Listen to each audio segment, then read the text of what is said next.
महाराष्ट्र राज्यातील प्रत्येक महत्त्वाच्या घडामोडी फक्त आपल्या बेधडक मी मराठी न्यूज चॅनलवर. महाराष्ट्राचा बुलंद आवाज.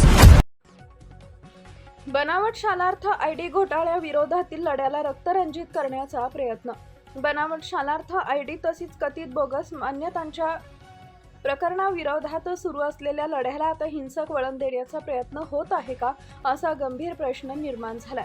या प्रकरणातील महत्त्वपूर्ण तक्रारदार महेंद्र देसले राहणार माळीज तालुका शिंदखेडा यांच्या घरात बुधवारी सकाळी जमावानं घुसून हल्ला केल्याची गंभीर घटना समोर आली आहे. या हल्ल्यात महेंद्र देसले यांच्यासह त्यांच्या पत्नी, मुले आणि पुतण्यांना मारहाण झाल्याचा आरोप करण्यात आला आहे.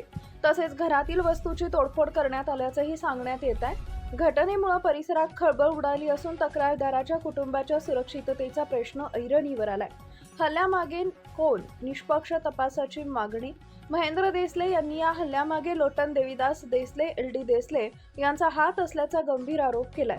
ते भाजपाशी संबंधित कार्यकर्ते असल्याचं सांगण्यात येतंय. मात्र या आरोपांची स्वतंत्र व निष्पक्ष चौकशी होणं आवश्यक असून पोलिसांनी कोणत्याही राजकीय दबावाला बळी न पडता वस्तुनिष्ठ तपास करावा, अशी मागणी होतीये.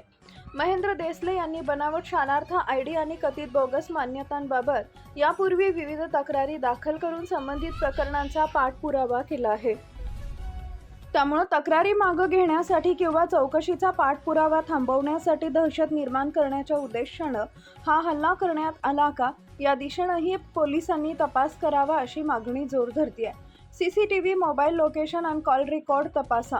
घटनेचे व्हिडिओ समोर आल्याचं सांगण्यात येत असून या प्रकरणात पोलिसांनी उपलब्ध CCTV footage, mobile location, call record, video आणि प्रत्यक्षदर्शींचे जबाब यांची तपासणी करून हल्ल्यामागील नेमके सूत्रधार शोधावेत, अशी मागणी करण्यात आली आहे. दरम्यान काही दिवसांपूर्वीच डॉक्टर पंकज साळुंखे यांनी स्वतःच्या तसेच सहकार्यांच्या जीविताला धोका असल्याचा इशारा दिला होता. त्यानंतर त्यांच्या निकटवर्तीय महेंद्र देसले यांच्या घरावर झालेल्या कथित हल्ल्यामुळे या संपूर्ण प्रकरणाकडे गांभीर्यानं पाहण्याची गरज निर्माण झाली आहे. हल्ले करून लढा थांबणार नाही. बनावट शालार्थ आयडी प्रकरणातील लढा कोणत्याही दबावामुळे थांबणार नसल्याची भूमिका महेंद्र देसले यांनी व्यक्त केली आहे. हल्ले करून बनावट शालार्थ आयडी प्रकरणातील लढा थांबणार नाही. हल्ल्यात सहभागी असलेल्या प्रत्येक व्यक्तीची तसेच पडद्यामागील सूत्रधारांची निष्पक्ष चौकशी करून दोषींवर कठोर कारवाई झाली पाहिजे, अशी मागणी त्यांनी केली आहे. बेधडक मी मराठी न्यूजसाठी सुमित गिरासे, धुळे.